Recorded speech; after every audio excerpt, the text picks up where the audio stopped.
से परे मधुर साज से भरे अंदाज में बुलाए बाबा पुकार के बच्चिया।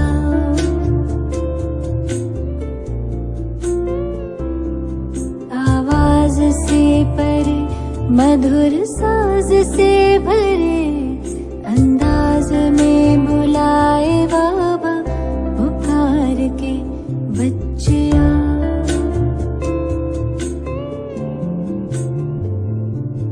सितारों से दूर सितारों का जहां रहता परम सितारा बेहद सुकून वहां। सितारों से दूर सितारों का जहां रहता परम सितारा बेहद सुकून वहां। बच्चिया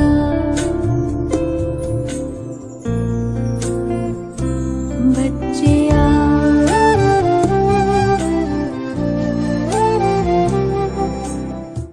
ओम शांति। अव्यक्त बाप दादा के 23/1/76 के महावाक्य। लास्ट स्टेज का पुरुषार्थ। प्रत्यक्षता वर्ष मनाने के लिए सभी ने बाप दादा को अखबारों और कार्ड्स द्वारा विशेष रूप से प्रत्यक्ष करने का प्रयत्न किया है। ये भी सेवा के आवश्यक साधन हैं। अखबार व कार्ड्स आदि तो उस दिन देखा व पढ़ा सुना फिर स्मृति में समा जाते हैं। समाप्त तो नहीं कहेंगे, क्योंकि समय पर स्मृति जो अब समाई हुई है वो स्वरूप में आएगी, इसलिए समाप्ति नहीं कहेंगे, लेकिन समा गई कहेंगे। इससे भी धरनी में थोड़ा बहुत स्नेह का परिचय का जल पड़ा। सुख शांति की प्राप्ति की इच्छा तो है मेजॉरिटी आत्माओं को, लेकिन विशेष जो भक्त आत्माएं उन्हों की इच्छा क्या है? मेजॉरिटी भक्तों की इच्छा सिर्फ 1 सेकंड के लिए भी लाइट देखने की है। वो इच्छा पूर्ण करने के साधन ब्राह्मणों के नैन हैं। इन नैनों द्वारा बाप के ज्योति स्वरूप का साक्षात्कार हो। ये नैन नहीं दिखाई देंगे, लेकिन लाइट का गोला दिखाई देंगे। जैसे आकाश में चमकते हुए सितारे दिखाई देते हैं, वैसे ये आँखों के तारे सितारे समान चमकते हुए दिखाई दें। जब ऐसा पुरुषार्थ व स्थिति व स्मृति स्वरूप विशेष आत्माओं का रहेगा, तो विशेष आत्माओं को देख सर्व पुरुषार्थियों का भी ये पुरुषार्थ रहेगा। बार बार कर्म करते हुए चेक करो, कर्म में लाइट और हल्कापन है, कर्म का बोझ तो नहीं है। अगर कर्म में बोझ नहीं तो अपने तरफ खिंचाव नहीं, बल्कि कर्म योग में परिवर्तन हो जाएंगे। जितना ही अति कर्म में आना, विस्तार में आना, रमणीकता में आना, संबंध संपर्क में आना, उतना ही अभी अभी संबंध संपर्क में आते भी न्यारा बन जाना। ऐसी प्रैक्टिस चाहिए। अति के समय 1 सेकंड में अति हो जाए, अभी अभी अति, अभी अभी अंत। जैसे लाइट हाउस में समा जाए। लाइट हाउस अर्थात अपना ज्योति देश, अभी अभी कर्म क्षेत्र, अभी अभी परम धाम। बाप दादा का माताओं से आदि से विशेष स्नेह है। यज्ञ की स्थापना में भी विशेष किसका पार्ट रहा? अंत में भी प्रत्यक्षता और विजय का नारा लगाने के निमित्त कौन बनेंगे? माताएं। संगम पर गोपियों का विशेष पार्ट। गोपी वल्लभ गाया हुआ है। माताएं सदैव ये इच्छा रखती हैं, ऐसा हमें अपना बनाए जो श्रेष्ठ हो, अच्छा वर मिले, अच्छा घर मिले। जब बाप ने अपना बनाया तो और क्या चाहिए? कोई भी इस कल्याणकारी युग में परिस्थिति आती है तो उस परिस्थिति को ना देख, वर्तमान को ना देख, वर्तमान में भविष्य को देखो। मानो कोई दुख देता है व गाली देता है, उसमें भी ये देखो मेरा कल्याण है। कल्याण ये है कि ये दुख अथवा गाली सुखदाता की याद के नज़दीक लाएगी। बाहर के रूप से ना देखो, कल्याण के रूप से देखो। कोई भी परिस्थिति कठिन परिस्थिति नहीं लगेगी, इससे अपना उन्नति कर सकेंगे। तो बाबा ने कहा विशेष अशरीरी भव का जो वरदान मिला है, मैं अशरीरी हूँ, उस सेकंड स्वरूप बन जाओ। सहज अनुभव होना यही संपूर्णता की निशानी है। कभी सहज, कभी मुश्किल, कभी सेकंड में, कभी मिनट और भी ज़्यादा समय में अशरीरी का अनुभव होना संपूर्ण स्टेज से अभी दूर है। तो सदा सहज अनुभव होना यही संपूर्णता की परख है। ज्ञान रत्नों और याद की शक्ति के द्वारा सर्व शक्तियों को स्वयं में संपन्न करने वाले निरंतर चेतन चात्रक, जो हर सेकंड लेने वाले अर्थात धारणा करने वाले, जिन्हें सिवाय प्राप्ति के स्वयं को संपन्न बनाने के और कोई लगाव नहीं, दिन रात लगन एक रस, ऐसे चेतन चात्रक विदेश में और भारत में दोनों स्थान पर देखे।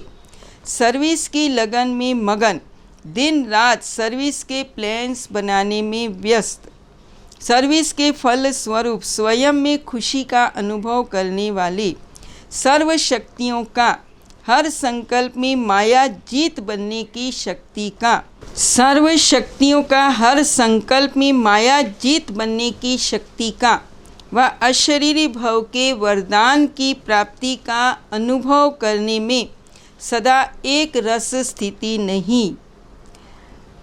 नॉलेजफुल का अनुभव ज़्यादा और पावरफुल का अनुभव कम करने वाले, ज्ञान का सुमिरन ज़्यादा, समर्थ स्वरूप कम।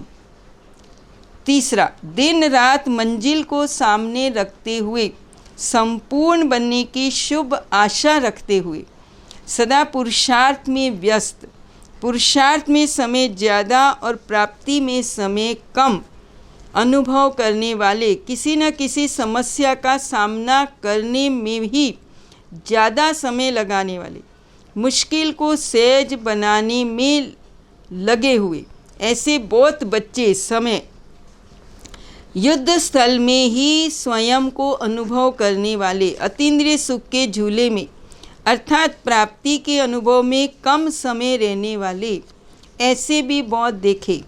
पहले नंबर के चात्रक स्थिति सदा यही रही, जो पाना था वो पा लिया। दूसरे नंबर वाले सर्विसेबल, नॉलेजफुल ज़्यादा, पावरफुल कम, उनकी स्थिति ये रहती पा लिया, मिल रहा है और निश्चय है कि पा ही लेंगे। खुशी के झूले में झूलते, लेकिन बीच बीच में झूले को तेज झुलाने के लिए कोई आधार की आवश्यकता है। कोई अन्य द्वारा की हुई सर्विस प्रति हिम्मत, उल्लास दिलाने वाले हो, अर्थात बहुत अच्छा करने वाले।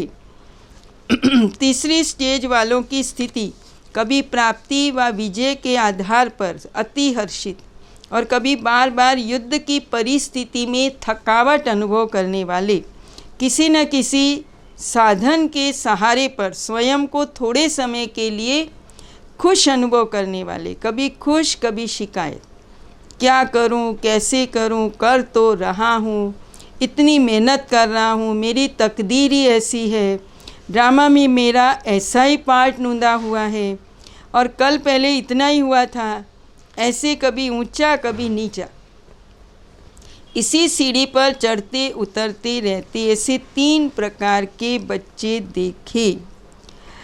क्योंकि बाप ने सर्व शक्तियों का मास्टर बना दिया, स्वयं से भी श्रेष्ठ प्राप्ति का अधिकारी बना दिया। फास्ट स्टेज फर्स्ट कहा जाता है, तो सदा अनुभवी मूर्त बनो। महावीर विशेष आत्माएं एक ही समय पर सभी एक रस, एक टिक स्थिति में स्थित हो सकते हो। संगठित रूप में सबके संकल्प रूपी अंगुली एक हो। जब तक संगठन की ये प्रैक्टिस नहीं, तब तक सिद्धि नहीं होगी। संगठन में हलचल है तो सिद्धि में भी हलचल होगी। अभी ऑर्डर हो 5 मिनट के लिए व्यर्थ संकल्प बिल्कुल समाप्त। बीज रूप पावरफुल स्थिति में एक रस स्थित हो जाओ। ऐसे नहीं कोई मनन करने की शक्ति में हो, कोई रूहान कर रहा हो, कोई अव्यक्त स्थिति में हो। ऑर्डर है बीज रूप होने का और कर रहे हैं रूहान, तो ऑर्डर नहीं माना ना। व्यर्थ संकल्पों की समाप्ति के लिए अपने संगठन को शक्तिशाली व एक मत बनाने के लिए कौन सी शक्ति चाहिए, जिसको पावरफुल एक मत हो जाए? इसके लिए तो फेथ और समाने की शक्ति चाहिए। संगठन को जोड़ने का धागा है फेथ, विश्वास। किसी ने जो कुछ कहा, मानो रोंग भी किया, लेकिन संगठन प्रमाण व अपने संस्कारों प्रमाण व समय प्रमाण उसने जो किया उसका भी जरूर कोई भावार्थ होगा। संगठित रूप में जहाँ सर्विस है वहाँ उसके संस्कारों को रहम दिल की दृष्टि से देखते हुए संस्कारों को सामने न रख, इसमें भी कोई कल्याण होगा। इसको साथ मिलाकर चलने में ही कल्याण है। ऐसा फेथ जब संगठन में एक दूसरे के प्रति हो तब सफलता हो सकती है। पहले से व्यर्थ संकल्प नहीं चलाने चाहिए। जैसे कोई अपनी गलती को महसूस भी करते, लेकिन उसको कभी फैलाएंगे नहीं, बल्कि उसे समाएंगे। दूसरा उसको फैलाएगा तो भी बुरा लगेगा। इसी प्रकार दूसरे की गलती को भी अपनी गलती समझ फैलाना नहीं चाहिए। व्यर्थ संकल्प नहीं चलाने चाहिए, बल्कि उन्हें भी समा देना चाहिए। इतना एक दो में फेथ हो, स्नेह की शक्ति से ठीक कर देना चाहिए। जैसे लौकिक रीति भी घर की बात बाहर नहीं करते, नहीं तो इससे घर को नुकसान होता है। तो संगठन में साथी ने जो कुछ किया उसमें जरूर रहस्य होगा। यदि उसने रोंग भी किया तो भी उसको परिवर्तन कर देना चाहिए। ये दोनों प्रकार के फेथ रख एक दूसरे के संपर्क में चलने से संगठन की सफलता हो सकती है। इसमें समाने की शक्ति ज़्यादा चाहिए। बीते हुए संस्कारों को कभी भी वर्तमान समय से टैली न करो, अर्थात पास्ट को प्रेजेंट न करो। जब पास्ट को प्रेजेंट में मिलाते हैं, इससे ही संकल्पों की क्यू लंबी हो जाती, और जब तक व्यर्थ संकल्पों की क्यू है तब तक संगठित रूप में एक रस स्थिति नहीं हो सकती। दूसरे की गलती सो अपनी गलती समझना, ये संगठन को मजबूत करना है। ये तब होगा जब एक दूसरे में फेथ होगा। परिवर्तन करने का फेथ या कल्याण करने का फेथ, अपकारियों पर भी उपकार करना जब अज्ञानियों के लिए कहते हो, तो संगठन में एक दूसरे के प्रति रहम की भावना हो, आत्मिक स्थिति का अभ्यास हो।